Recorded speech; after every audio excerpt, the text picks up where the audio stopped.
Welcome to the Pastor's Corner, a show that invites you to step into a sacred space where wisdom meets compassion, where faith intertwines with action, and where hearts are stirred and lives are transformed. Whether you find comfort in the pews of a church, the quiet corners of your home, or the bustling streets of your city, the Pastor's Corner is a place where you can find inspiration, encouragement, and a renewed sense of purpose. Welcome to the Pastor's Corner, where the transformative power of faith awaits you. Welcome to the Pastor's Corner. Today we have a segment for you that I believe is going to be a blessing for you and for those who are viewing. Listen, everybody got to have a corner. Here at the Pastor Corner, we come together, we join together every Wednesday at 12 o'clock to get in the huddle, to see what we can say to the team. So when we go out back into the world, we can make a difference for Christ. So get everybody you know, get them in the corner, bring them into the huddle so they can hear what is going on at the Pastor's Corner on today. Listen, today, the gentleman I have on the Pastor's Corner with us, he's a veteran. He's a recovery specialist at Dallas County Court Services. I believe his story will be a blessing to you, a blessing to your family. And if you got any children, get them online as well to hear. I'm happy today to bring to the Pastor's Corner the one and only Mr. Curtis Rose. Welcome to the Pastor's Corner, Mr. Rose. How you doing today? Glad to be here, Pastor. Thank you for inviting me. Listen, you're the second person that we've sat down and talked with, and I'm happy to have you here. Tell me what's going on with you. How's it been at the beginning of the year? Well, it's been a blessing. It's been a blessing to still be above ground.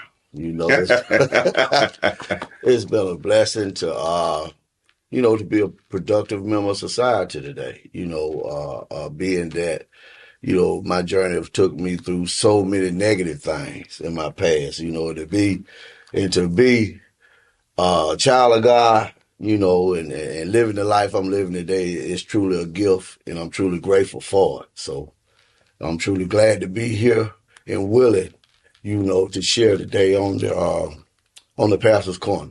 Listen, your life is such a testimony.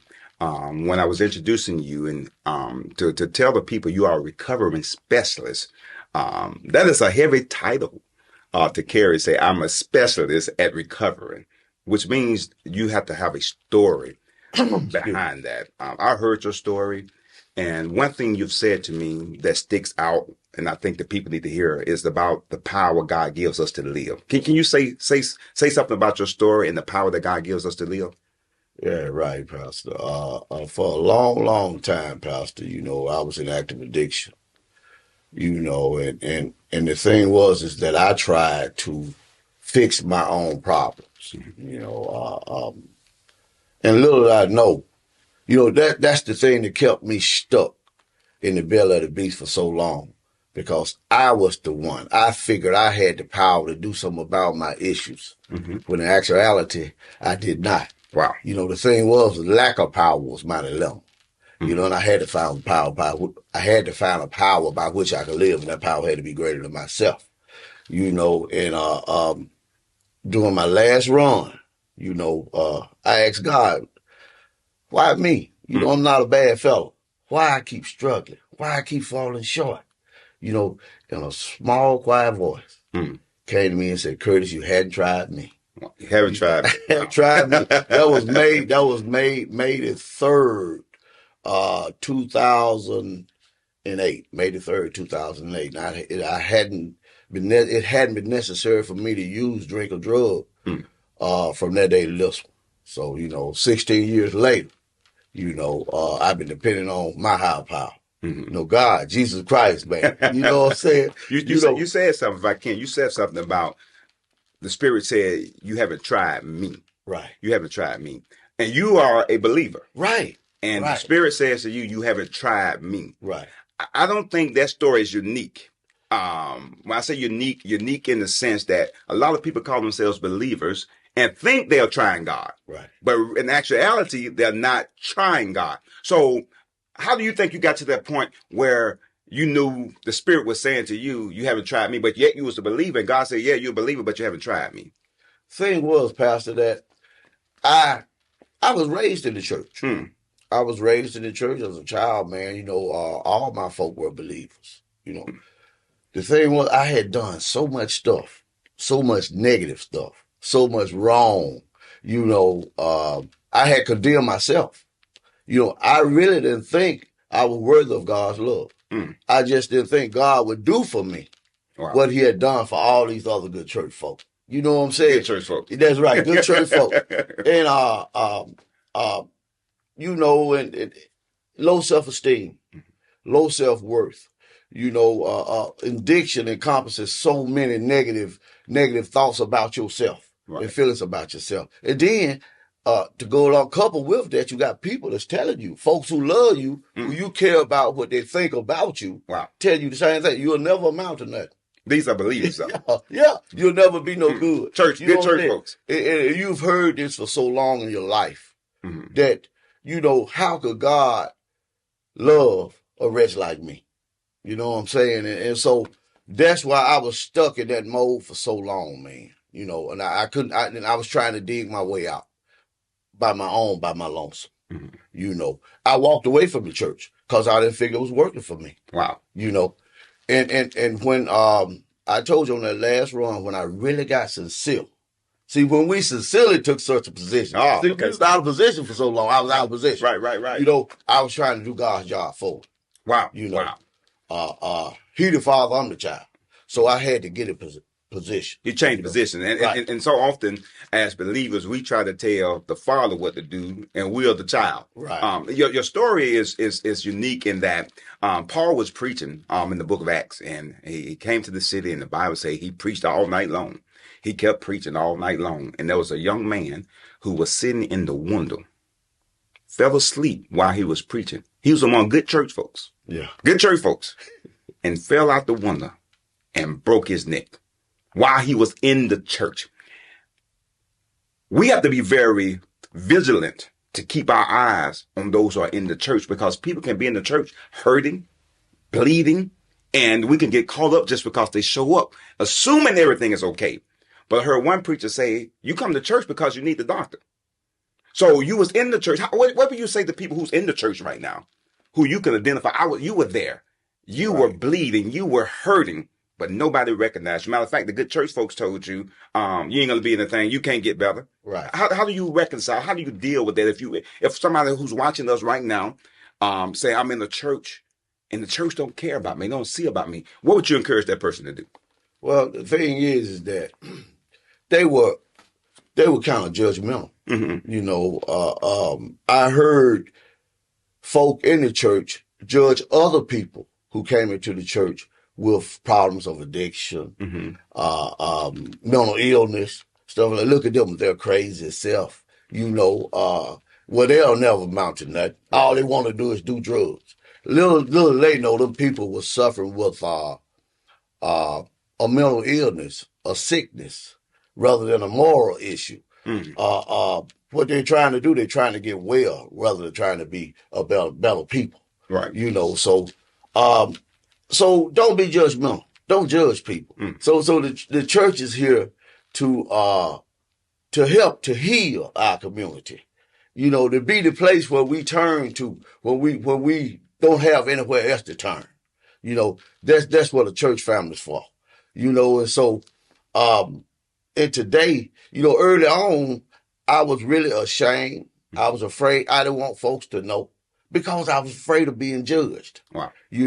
So, but it gets to a point in my recovery when God steps in and flip that thing and turn you around, you don't care no more. And when God steps in. And so that's why I'm so willing to sit and tell my story, because to keep what I have, I really have to give it away. Right. I have to be willing to give it away and share on a regular basis. Share my experience, strength, and hope. That somebody else might receive. Exactly. What makes your story, I believe, so unique? It is the Christian story. Romans 3:23 says we all have sinned. The church is a group of all people who have fallen. There's nobody inside the church who's greater than anybody, who's better than anybody. As a matter of fact, we all are recovering from being addicted to sin.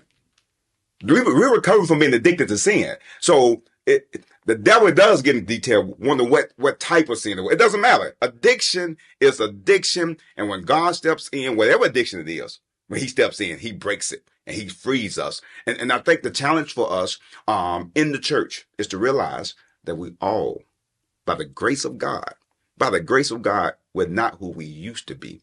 Paul says something interesting too in Romans chapter 7. He says, for what I will to do, I find myself not doing, but that what I hate. This is the apostle who is saved. Right. He's saying, I still got issues. I'm still recovering. We're always in the process of recovering. And to hear your story and people to hear your story that just because I have an issue, this shouldn't keep me from God. I'm a person who had an issue, not a moral issue. I got an addiction issue. Right. My addiction is the sin I like. Nothing wrong with God. It's the sin I got. And so God is always recovering and God is always taking us through them steps. And so I want to go back to this power to live, the power to live. The power to live means there are times that you may have wanted to give up. Can you talk about that? Well, I was in and out. I was that individual that I would get into a 12-step program, go to inpatient treatment, and I just didn't think. I came to the realization that, hey, I'm gonna die dealing with this illness, this sickness, this weakness, Pastor. And the thing is that I really gave up on Christ. I gave up on God. Like I said before, I really ain't think God would do for me because I was in and out so much. I was dealing with addiction for the first treatment center I went to, Pastor. I went to back in 1990. Wow. 1990. That's the first time I got introduced to treatment and 12-step programs. And like I said, I was raised in the church. I was a baby in the church. Wow. Christmas programs and Easter programs and in church areas, vacation Bible school. You there? See, I was there, man. I went through all of that. You know what I'm saying? And sung in the choir, in the youth choir. Most of my early childhood, so I really didn't think God cared about me or he would do for me what he did for everybody else. A wretch like me, man, ain't no way God could love me, and I keep turning my back on him. I had an idea of a condemning God, fire and brimstone. Judgmental. Yeah, judgmental. If I ain't do this just right, I ain't do that just right, I was going to die in hell. You know what I'm saying? So that was my idea, and I grew with that idea in my head. It was the idea of my mother's and my father's, my grandfather's God, and it took me to go through all of the stuff that I went through. Right. And little did I know, he had placed purpose on my life. Wow. I had to go through all of that to get to where I was, man, to get to where I am today. So I just had to stay in the process. Stay in the process, Pastor. It's like, I was out of position for so long.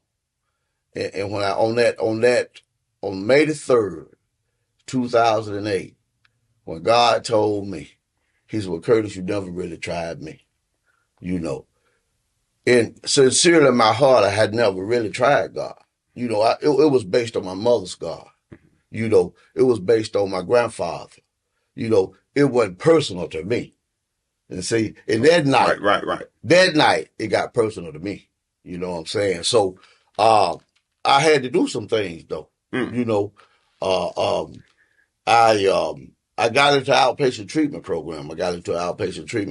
I called them that Monday, that was a Saturday night, that Monday morning, I called them and said, hey, I need some treatment.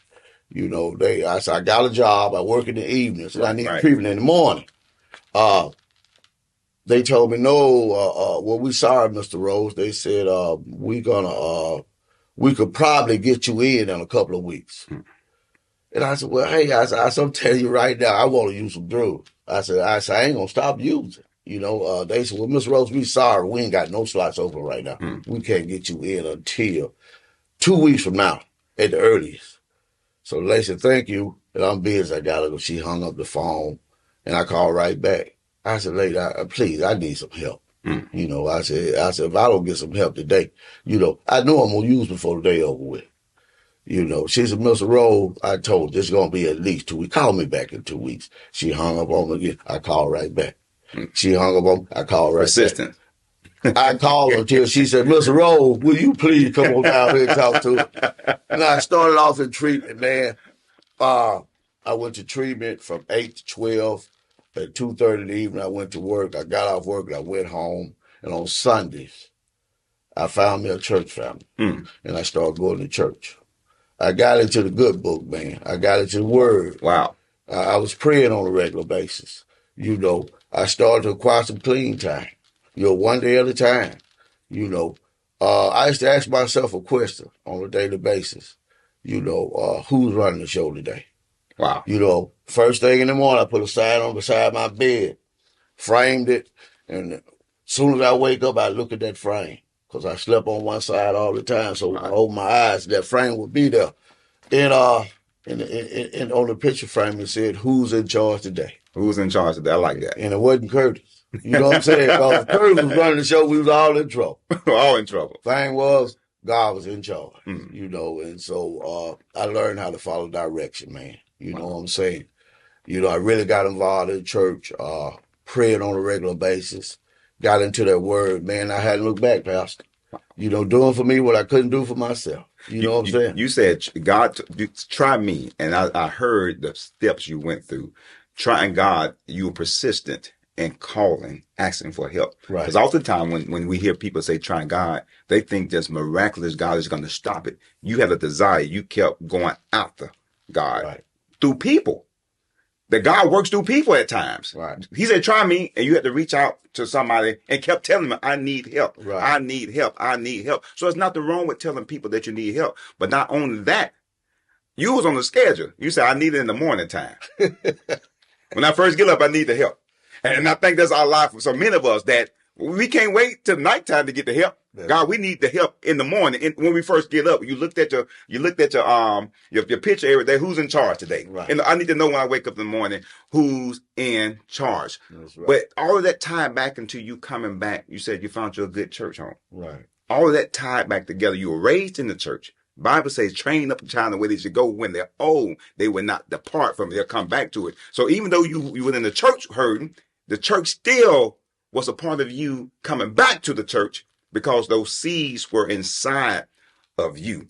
If somebody was online today, listening to us and say, well, I've tried God, but it didn't work for me. Right. Because I thought when I prayed, it was supposed to happen instantly. Right. What would you say to the individual who said, I prayed, it didn't happen time I prayed? As a matter of fact, if you could look into the camera in front of you, what would you tell them? Well, the thing is that no is an answer.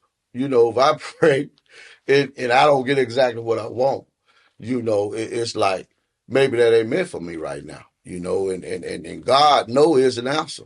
You know, if I don't get something that I ask for, I understand today that God's running the show. He's in charge of my life. He's in charge of everything around me. So that ain't meant for me at that time. You know, I got purpose on my life today. And my life was already, I understand that my life was already mapped out for me. You know, so he know exactly what's going to happen. He know where I'm heading. He know why I am today. You know, and all I got to do is stay in the fold, man. Is follow his direction. You know, continue to pray and trust God. And I'll be okay, Pastor. Listen, I'm sure that's a blessing out to people. Stay in the fold. I like that. Stay in the fold. Stay in the fold. Don't give up. If you're trying God, stay in the fold. That's right. You know, just because it ain't happen instantly, that don't mean it's not going to happen. Right. It took time for us to get to where we were. Right. You know, it took time. If I gain weight, I didn't gain 20 pounds by eating 100 bun. Right? That's right. It was consecutive, eating it over and over and over and over again. So I shouldn't expect to lose the weight just by saying today I'm gonna skip one meal, right? So it is with anything we're dealing with in life. We try God. It took us time. Now, yes, sometimes God does it instantly. He does it instantly sometimes, but oftentimes it's a process. That's right. That God does it as we go. we get better. One morning we wake up, we push away from what we was bound by, and we feel good that day. And before long, we realize we can go 2 days without it. Right. And then we look up, we had 5 days. Now, it might have taken 6 months for us to get there, but we're getting better over time. We're getting better over time. And that's why I believe people have to be encouraged that always get better in the process. Always. Don't quit because you fell down. The Bible says a just man falls down 7 times. It don't matter how many times you fell down there. What matters is you keep getting up. Keep getting up, which says you want better. Because if you didn't want better, you wouldn't keep fighting. If you didn't want better, you would not keep fighting. And it's a fight. It's a fight that we always are in. And I just believe, and I thank God for your story, that you're a fighter.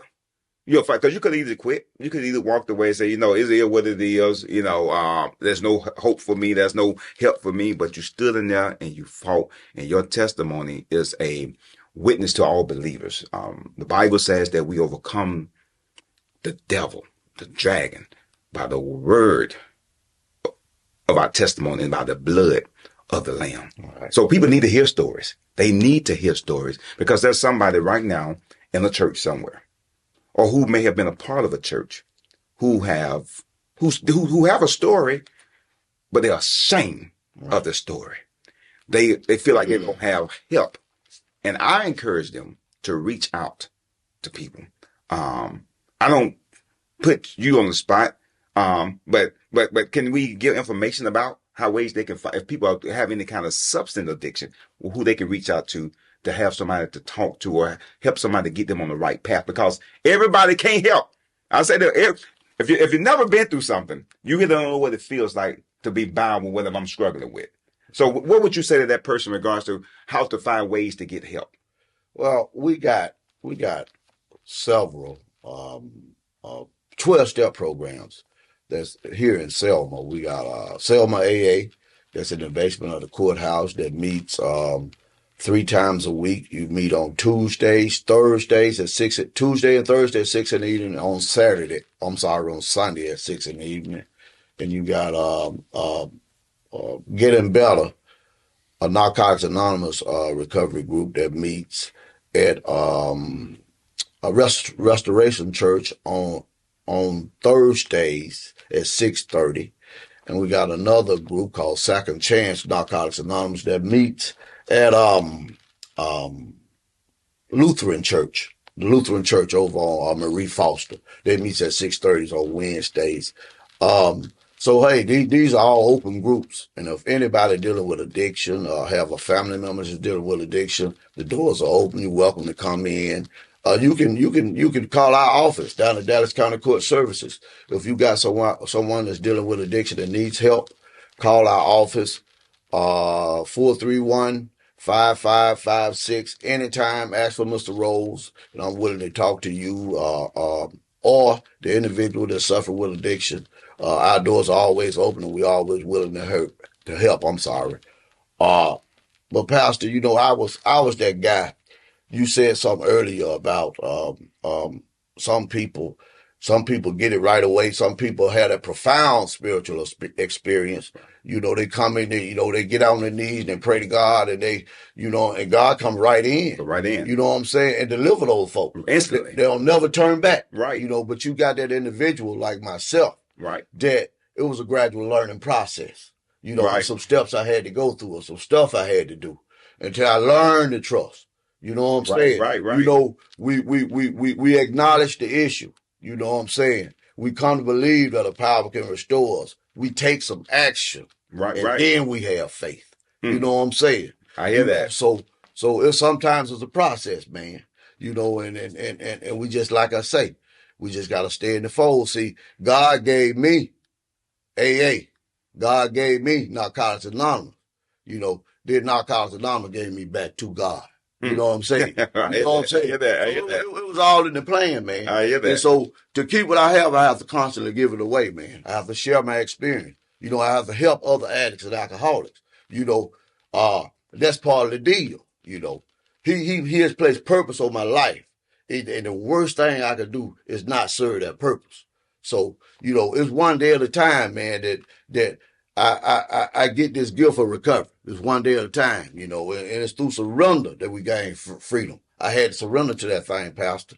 You know, it's like, man, my recovery is the most important thing in my life. You know, my relationship with my God. I hear that. The most important thing in my life.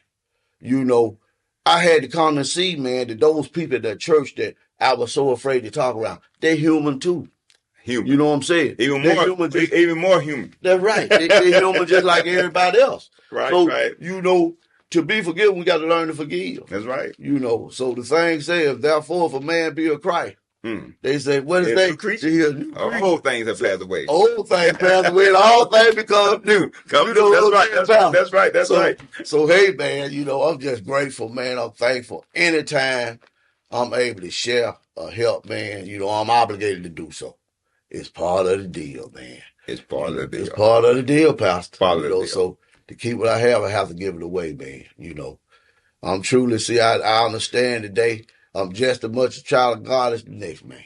That's it. You know what I'm saying? That's exactly it. You know, exactly. So I just thank the Lord for placing purpose on my life. Placing purpose on my life. Giving me another opportunity to be of service to Him, man. So that's what it's all about, man.